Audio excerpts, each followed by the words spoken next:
so excited about this episode because Cary Gillett is coming.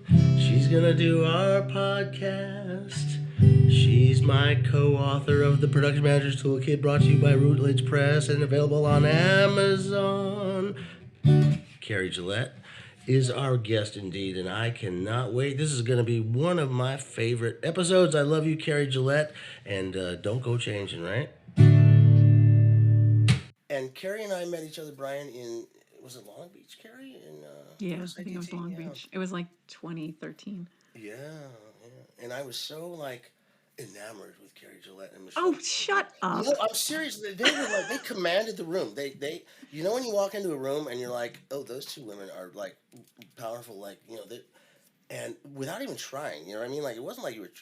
I was just I'm walking in the first day of school, right? And I'm like, who are all these people?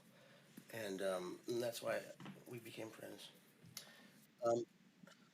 And how did you get connected with USITT, Cary? So I first attended USITT in 2009.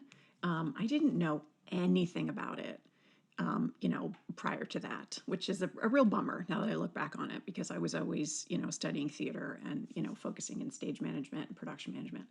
But I was so grateful to find it. It was recommended by a colleague of mine who I was working with at the time at the University of Maryland. And he was like, have you ever been to USITT? And I was like, I don't even know what that is. He was like, you have to go. And so once I went, I got bitten by the bug and immediately was like, these are my people, I need to be around as many of these people as possible. So my first bit of true interaction with USITT was the SMMP, Stage Management Mentor Project, which is how I met Jay. And I was a mentor for about 3 years. And then I actually took over as the coordinator for the program for another 3 years, which was just delightful. If you don't know anything about SMMP, look it up. If you're a stage manager and you're like, gosh, I want to learn more about, stage managing for events and meet really awesome people, it's something you should apply for because it's really, it's stupendous. Yeah. And the relationships, Cary, that are absolutely so deep and true. You know what I mean? All the folks we had write the case studies, like Lisa and Travis came into our Zoom room the other day because we had a shooting on campus, and they were anyway. The relationships that you build, it was really the point of that. Is lifelong.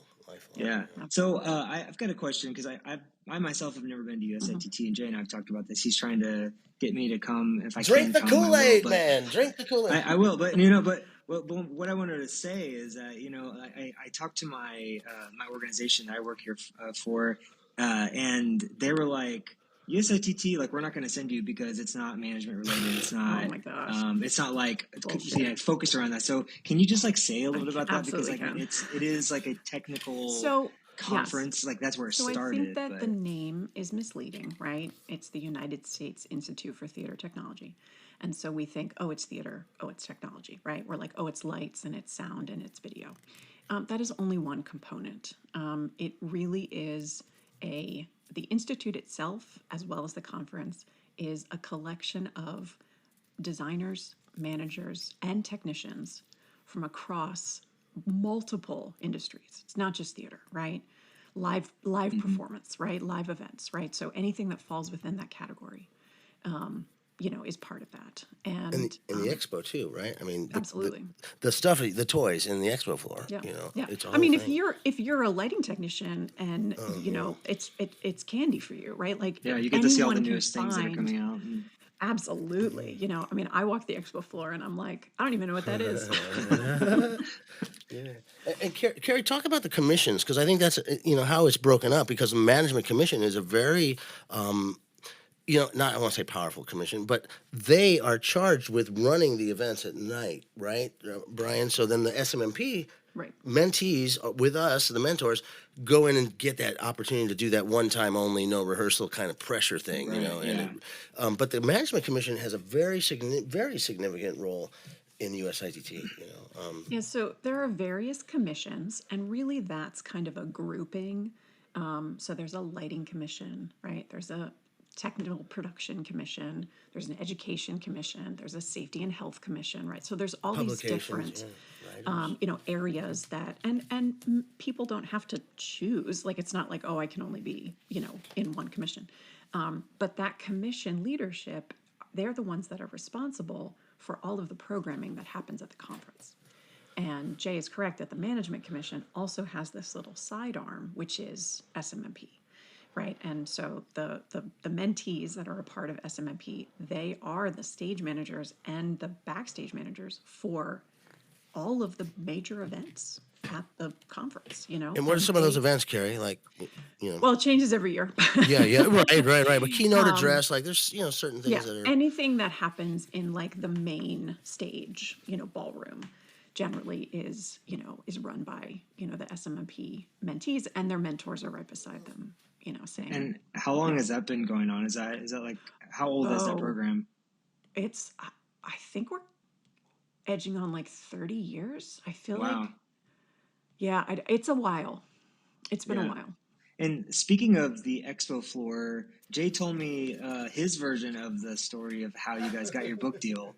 But what is your version? What is my version? Yeah, we have this. Not that I don't believe his version, but we have this version we have this little section in our podcast called "By the Water Cooler," and we turned it into that. So this is your by the water cooler moment. So like, what sort of tell me like what was that like, and deciding to like go down and try to pitch this on the fly.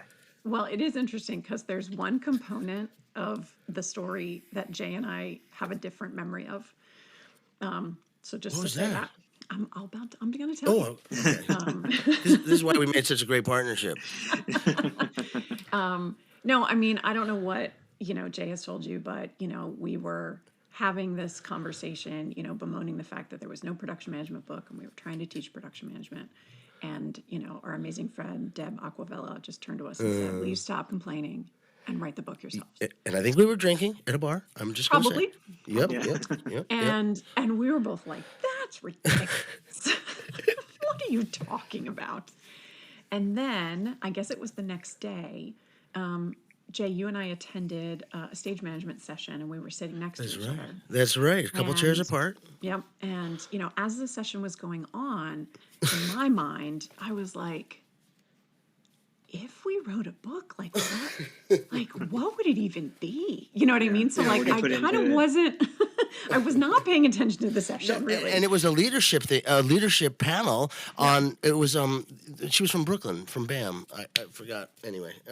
I frankly don't even remember what the session was. Yeah, I know, right? Yeah, I felt so bad that we, I did too.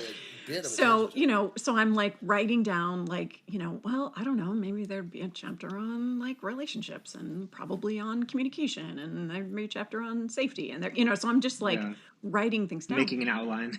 Right, pretty much. And so the session ends, and Jay turns to me and he says, you were taking a lot of notes. And I said, I wasn't taking notes. I was writing a table of contents. And he showed me what he had been writing, and it was exactly the same thing. Isn't that crazy? That and is then, so crazy. Like it or not, fates were like, you guys are going to write a book. Mm-hmm.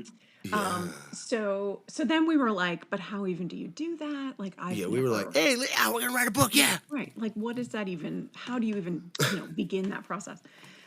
So we went to, at the time, the person who was the chair of the publications, actually, no, I think he was VP for publications, Michael Mailer, wonderful individual who Jay and I both know. And we sort of like crept up to him at some reception, and we were like, we have a question for you.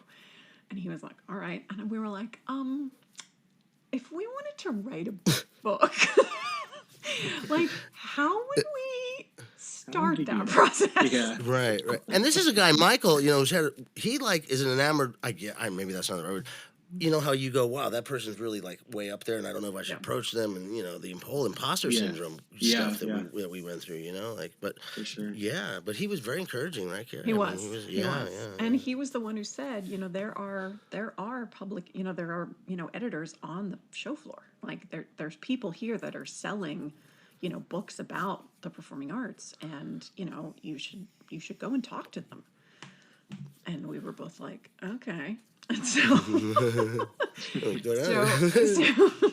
like walk over to the Rutledge Focal Press booth. And this is where our story differs, Jay. Okay, let's hear it. You say that we actually met Stacy at the We booth. did. No, we She didn't. was behind the cash She register. was not behind the cash register. What are you talking about? What do you mean? My memory. God. Hold on. My memory is that we went up and we talked to the person who was the cashier. Yeah, and then we handed her she your was- card. Hold on. She was like, this was like 10 years ago. So like, what is right? what is Oh my what is God. memory? But my memory was that the woman who was there was like, well, our editor is not here right now, but if you wanted to leave your cards, if she might be interested in getting back with you. And we were like, okay. And so we each handed, her our card. And then we walked away and we were like, what the fuck did we just do? Like, this is ridiculous.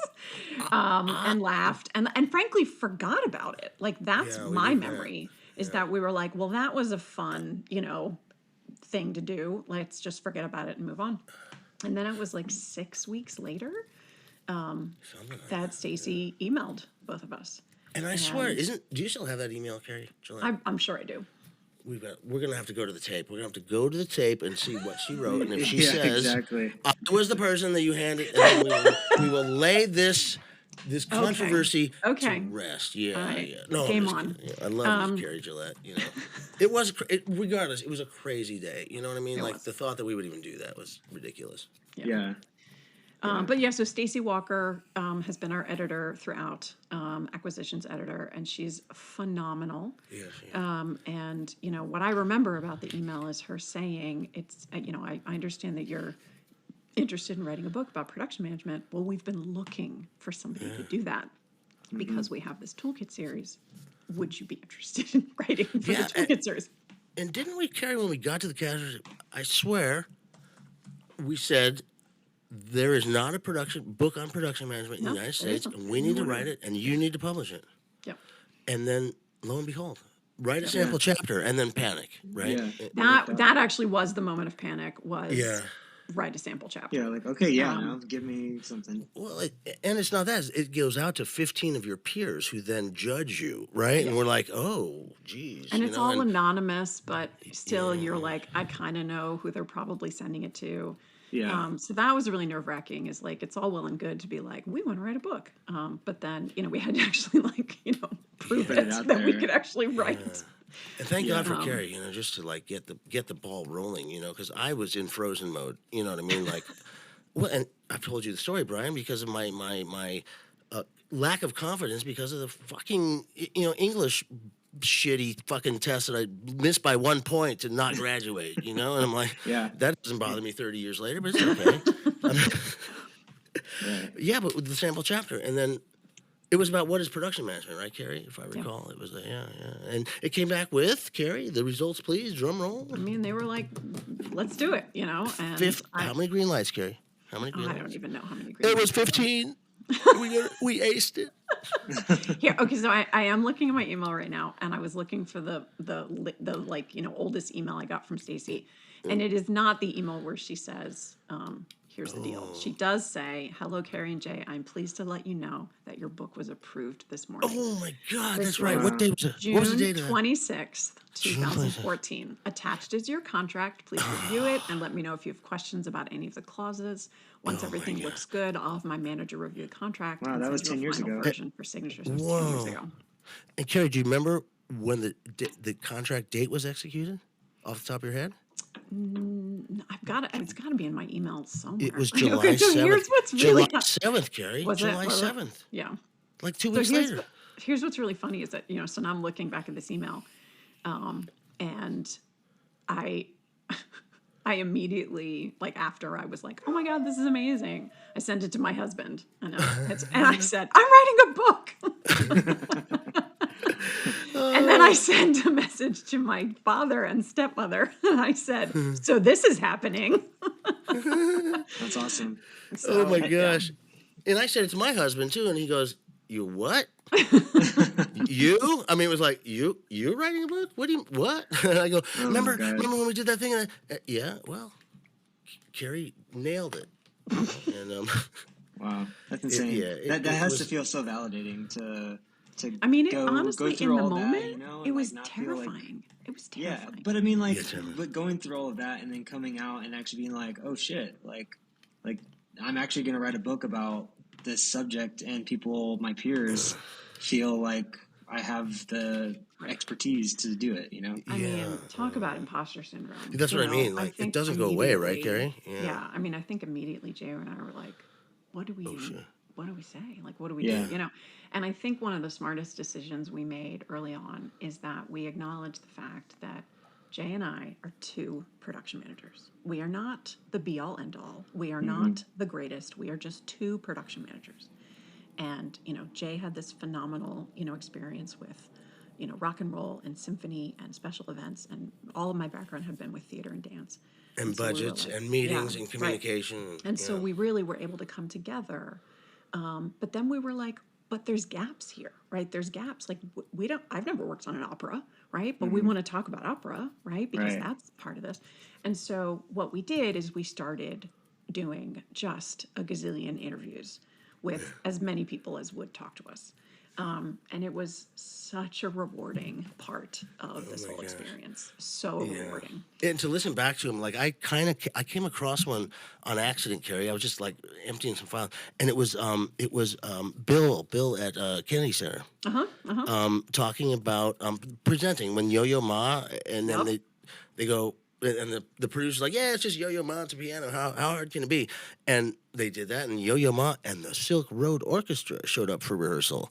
Yeah. And suddenly it was a scramble. But he told me that talk about irreverent behavior backstage. The story about a rock star who shall remain nameless.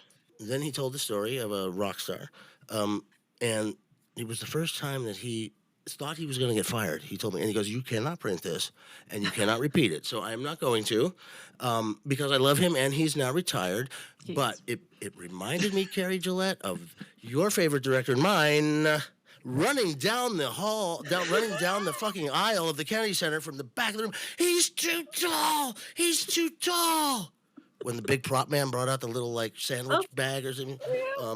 literally, Brian, can we say the name? I don't know. She's not I gonna don't listen know to if we this. should say the name. We I feel shouldn't. like Maybe we should. Maybe we should. okay, It let's was not. and she was on she was on a major show it dealt with, I don't know, emergency room kind of stuff. And the sky was very gray that night too. By the way, anyway, So yeah, yeah, that was this was quite the this was moment. this was an event that Jay and I worked on at the Kennedy Center, which is how we met Bill Foster, Yeah, who at the time was sort of the so intimidating. lead manager for the concert hall. And what I remember about that story is Cary got me the that job, by the way, Brian. Cary got me the job. She was I the did. stage manager of this event for the You did. National Young Artists Hmm. Association, and they needed a production manager. She called me, and then they uninvited me after they invited me, and then they re-invited me again. And I'm like, cool, But always grateful to Cary for that connection. Thank For you. that. It was Yeah, awesome to have that experience working with you. yeah, yeah. It was So so fun. so We have so many so stories. the director who shall not be named, is like yelling at the stagehand because they're too tall, and Hey, Brian, swear he's like 6'7", and he looks like Lurch from the Adams Family. Oh my He's like, God. and so and what I remember is that after the fact, Jay, you and Bill and I were yes. standing Oh, I remember. backstage, and Yes. Bill Foster said, "I have never had anyone comment on the stature of my crew." That's right. That's right. And do you remember the really killer line, Gary? I said, "Bill, you handled that with such grace," and he goes, "It was less of an act of grace than it was an act of cowardice." That was my all time. Oh gosh! And on that recording, he tells a Yo-Yo Ma story and his Yeah. son and no daughter. One of them played cello. Anyway, And but well, he was a great person. yeah, and that leads us back to, we did all these interviews, and out of these Yeah, yeah, interviews, we just heard these like amazing stories, and we were like, these have to be in the book. Mm-hmm. These are the case studies. yeah. And so And the then we quotes. worked with those, Yeah, and the yeah. quotes, And the absolutely. quotes. Yeah. But The tips. the Yo-Yo Ma is a perfect example. And we talked with amazing people. What did y'all bring out of, like, as the people not only writing the book, but as experienced production managers, having worked and having built your careers? Like, what are little nuggets of either the quotes or the tips or the stories that you took and that you're like, oh, like I'm gonna notch that and I'm gonna put it on the shelf for myself later? Like, what are some of those little things that you took away? Oh my You know, gosh. one thing immediately comes to mind. I was, and this actually is part of the book, but I interviewed one production manager, and one of my questions was, who is the most important relationship that you have? And this production manager said, my therapist. Well, And that kind of blew my mind a little bit because I was not in therapy at the time. I had never, tried therapy. And I was just like, wow. And this production manager was like, this work is hard, and like we have to deal with a lot of crazy people and, a lot of, emotions and energy. And we have to have a release too. Oh man. mm-hmm. Here, I just opened the book, like, and I'm looking at some of these quotes. Linda Cooper, D. Stu, you should understand what the person brings to the table and always listen to what that other person has to say. Treating people with respect means that you are listening to them and are a willing participant in helping to achieve the production's goals. Listening is an essential objective for you to accomplish and should be the largest part of your work. Mm-hmm. There's just like nuggets like that are just like Yeah. And so, random yeah, acts of kindness, Carolyn Satter. every nugget that we took away, from those interviews, the quotes are in the book. You know what I mean? Like we were like, this Yeah. has to be there. Yeah. It was great. Oh, look, Carrie, that's such a great picture of you and I in front of the John F. Kennedy head. For those of you who haven't seen it yet, please, you can get this book purchased. Please buy at the book. Production Routledge. Manager's Toolkit, second edition. This episode brought to you by the Production Manager's Toolkit, available on Routledge Press, Taylor and Francis, and your favorite Amazon store.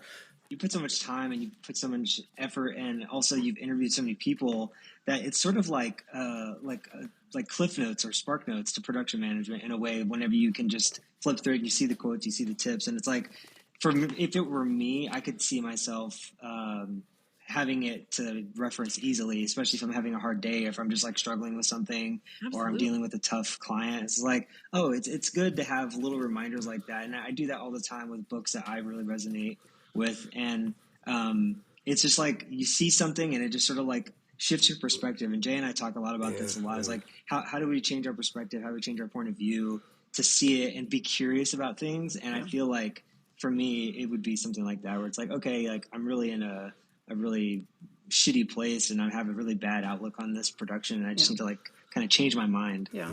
What's so interesting is just a couple weeks ago, one of my earliest stage management students when I was teaching at the University of Maryland, who I'm still very close with, she reached out to me and she was like, hey, I've just been asked to production manage a tour of this dance company.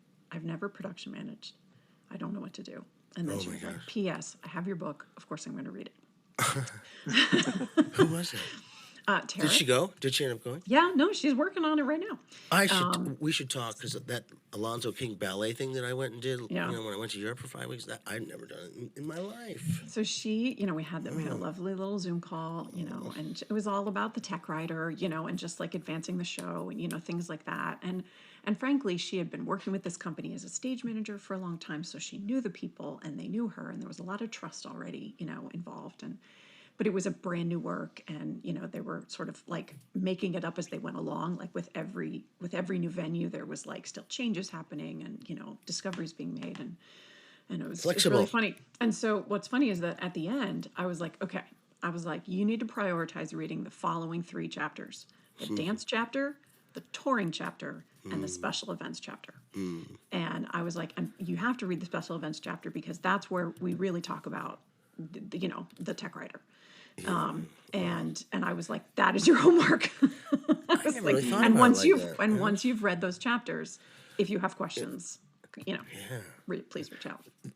Yeah, that's really interesting, Cary, because I think that's how I thought about, when we eventually hopefully get into the online, courses, is that if you want to learn about how to be an opera stage manager that goes on tour, you take these 3 courses. You don't take, this one, this one, this one. Yeah. And I think it's sort of like build your own thing. Absolutely. Yeah. And it's why we wrote the book the way we did, Yeah. to sort of, section off, like, yes, there's a chapter on budget, you know what I mean? There's a chapter on hiring, there's a chapter on safety, but then there's also chapters on theater and dance and opera and music. Balance.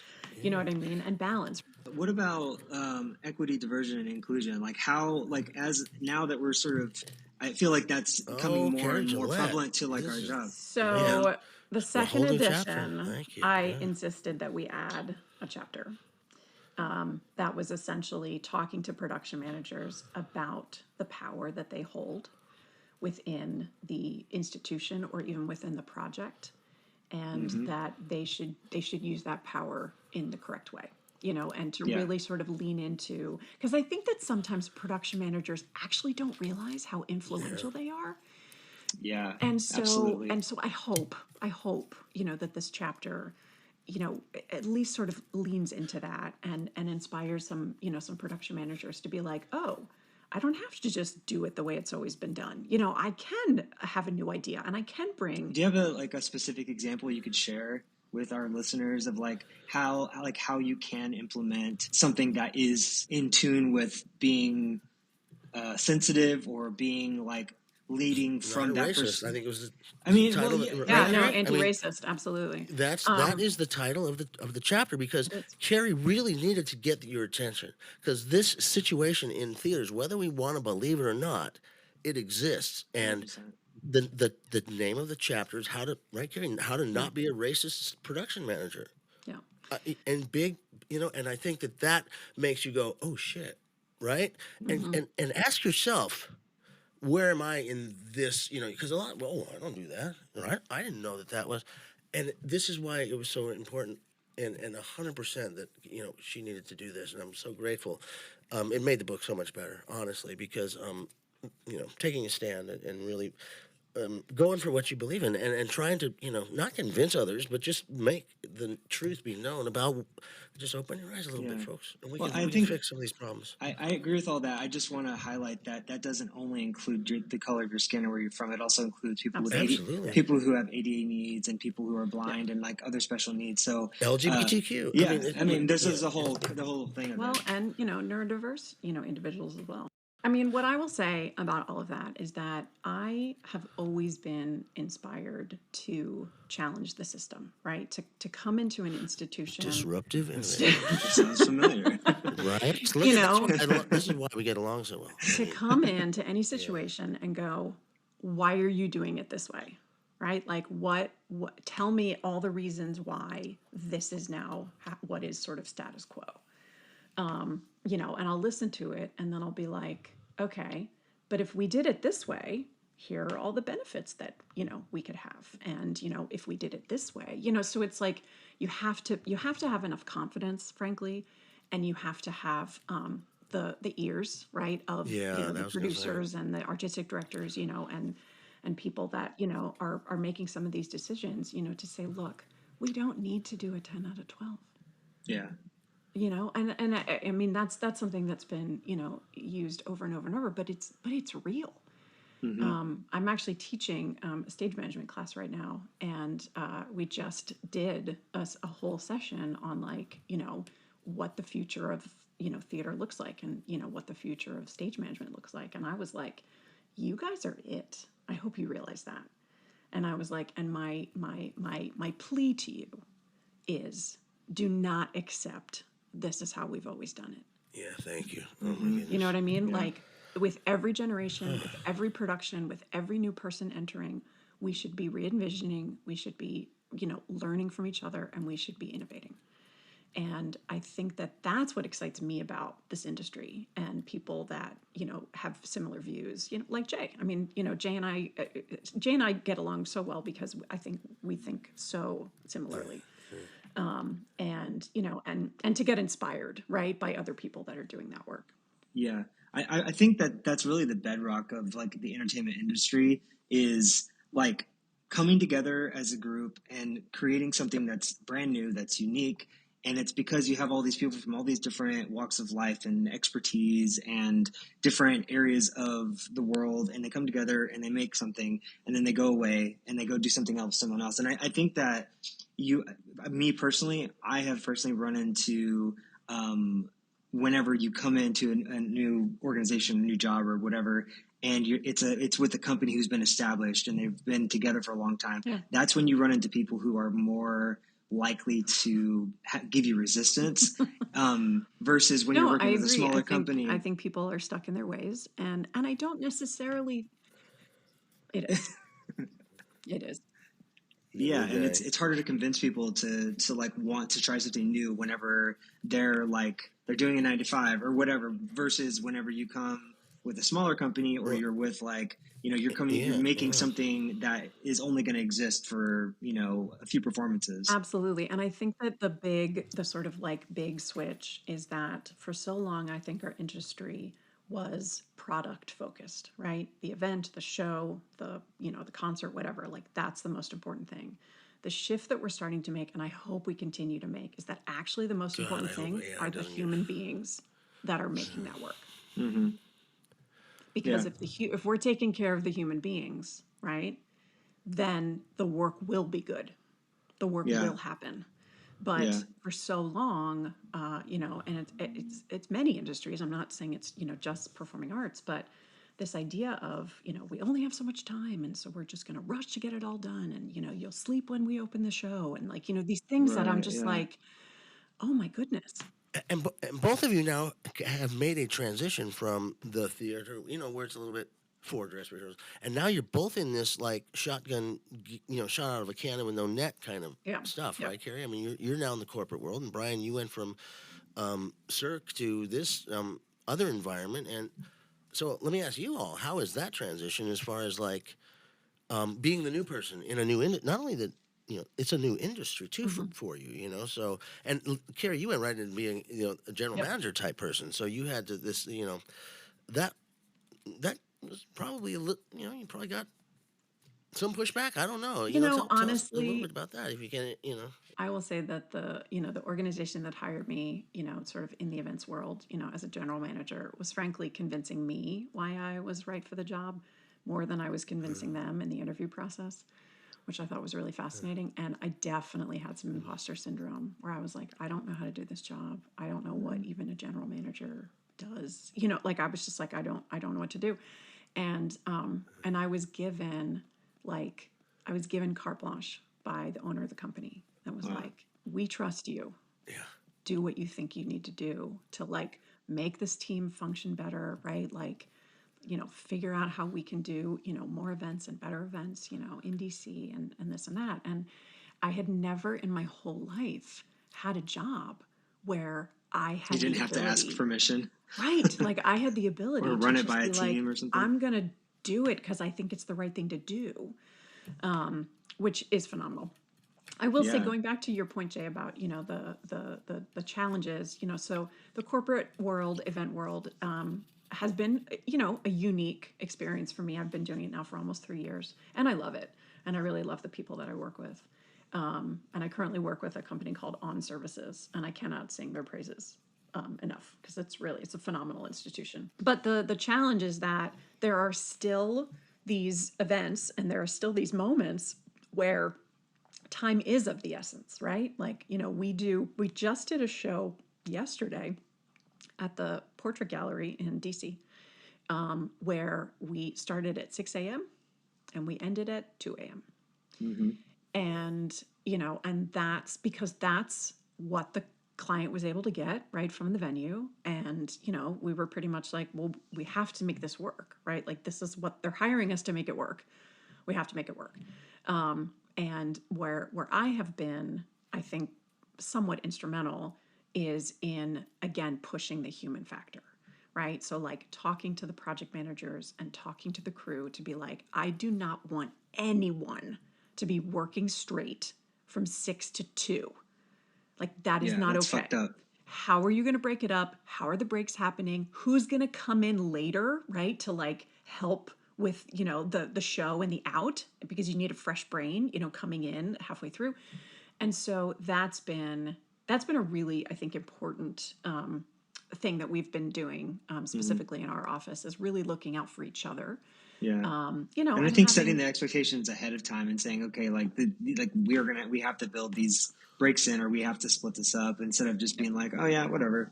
We're just Yeah, but what happens when it goes sideways? You know what I mean? Like that schedule can all of a sudden you have to work until 2 a.m. And that's where the ability to like, okay, face it, let's deal with it, move forward. When am I going to rest? Right, Carrie? Get some water, but how not only 2 a.m. but what time are you coming back the next Well, day? and You that know, 2 it's a.m. was like including the strike, right? So it was yeah. like, Oh 6 yeah, a.m. load in, but still, 7 or 8 the p.m. shit show, and then, changes. load out at 10, getting out of Yeah. there at the Mm-hmm. Right. latest, by But could 2 there a.m. be a separate Mm-hmm. load-in crew and a separate load-out crew And there that's was. different from the show crew, to where it's Yeah. not the same Exactly. people?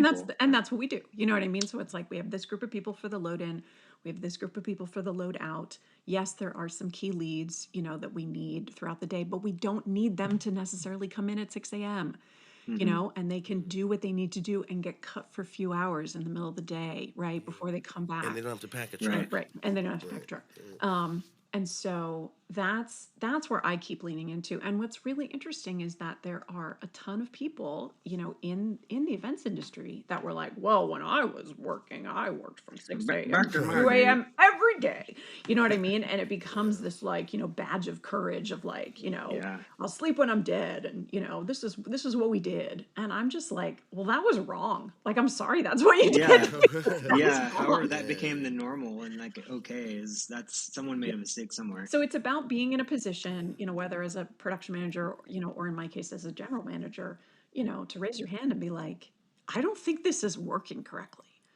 Like, we're sacrificing the human beings that are making this project possible.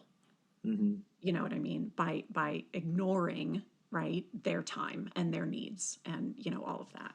Yeah. And so, I mean, yes, we will continue to do one day wonders, right? Where it's like, in the morning show, load out. Like, sometimes that is inevitable. But with the proper planning, we can figure out how. My favorite Proper quote. prior planning prevents poor performance. So, right. So it's about, right, like we have, the project managers have to plan accordingly. I'm a little bit over their shoulder, especially with these one day wonders, to be like, how is this getting broken up? Like, Mm-hmm. how are you not I working love the term a one day 12? wonder. I don't know. I inherited it. That's what it's the That's lingo. all, Jay, do and you know the lingo? I thought it was the name of your client. I'm like, oh, the one day wonders. What is that? Like, what kind of business is that? And I'm like, oh shit, that's those are us. That's yeah, our those that business. kick your ass. Yeah, that's us. Yeah. No, I Oh have no my idea where that gosh. came from. It's just, something that people Yeah. were That's saying. And I pretty was much like, yeah, that makes sense. that's pretty much all I do here. Because I work at a performing arts center, and like that's all we do is one day Yeah. wonders. Yeah. And I've been thinking a lot about like how to approach that subject here, because we have a team of production managers and right now the norm is like if you're assigned to the production, like you're there from start to finish, pretty much the whole day. And I've been thinking like how do you start to incite change where it's like we don't like do we have to be here all day to have a 20-hour day when Right. we have 7 other production managers who could cover in the morning or in the Absolutely. evening. So I'm myself trying to like interject a little bit of that change because it's You absolutely ridiculous. should be doing that. And I mean, that's where we also, today we had a show where, it was not as long a day, but we had one project manager come in and run the load in. And then there was a little bit of overlap with the other project manager who was then there for the rehearsal and the show and the load out. But knew everything, like was part of it Yeah, from the get yeah, go, right? Like, was always the plan. and you know what, Brian? Here's what you should do, Brian. Walk into their office and go, what if I went outside and got hit by a bus right now? Like, who would do the show would go on, right? So let's work together. You know what I mean? I know, but maybe not a bus, maybe a Prius. Buses are, but hey, Cary, let me ask you something. Do you ever hire freelancers from for Oh, specific yeah, all shows the or time. anything? Are you familiar with Tempo Live with Nancy Spooner here in No, San I'm Diego? not. Their website. Nancy is like a talent finder. She connects clients with the Yeah, yeah. designers and the folks and the show callers and stuff. So yeah, she's great. But another great Yeah, resource. oh, that's awesome. But Nancy's great. Yeah, she came talk to my Cary Gillett. You have to come talk to my class Okay. too. Wow, this was hey. How long have we been going? I don't even know. We were It's supposed about 40 minutes. But Cary Gillett, I could talk to you for such a long time. We need to get our Johnny Walker Black label. And our Ooh, pretzels. This is the drink of the Yeah, I love USITT that. production managers toolkit commission meeting when we This have our podcast meeting. brought to you by Johnny Walker Black. That's right. Cary Gillett, yours rock star. What 3 things would you have in your dressing room? 3 Well, things. let's So, hear it. Jay, you will be happy to know that Skittles no Yeah. longer does the green apple. They What? moved it back to lime. So I am fine What? with a full packet of Skittles. This is the story, friends. All All colors. colors, So because you are I inclusive. am. I am. See I'm what all you're inclusive. DEIing? Yes, It yes. came With full So your circle. Skittles, you would so not. that project Yeah. that we were talking about that I was stage managing and Jay was production managing, we had this whole conversation about like, well, if you had a tech writer, like what would your like, little idiosyncrasies be? And I was like, well, I love Skittles except for those fucking green apple Skittles. I hate them. They're so bad. Like I would want like a bowl of Skittles with the green ones picked out. Well, guess what showed up at my tech table the No next day? way. It's the little things in life, like those, I don't know. I like things like that, and I would. What are the other Oh, two things? So, sorry. I yeah, just, went in on Skittles. I was just thinking of that moment too, and I was thinking that. I mean, Oh I don't know. I gosh, that go was so very much. practical. I'm like, a humidifier. Oh, no, they have to be edible. Oh, Things that okay. you eat. Things Things that I that you would eat. eat. Yeah, Okay. yeah, edible. Yeah, yeah, yeah. Or So drink. Yeah, Skittles, yeah, definitely. yeah. Now all Of all colors. colors, yes. And I would say bourbon, post show bourbon. Mm, Um, what brand? well, I do You like have a many different brands.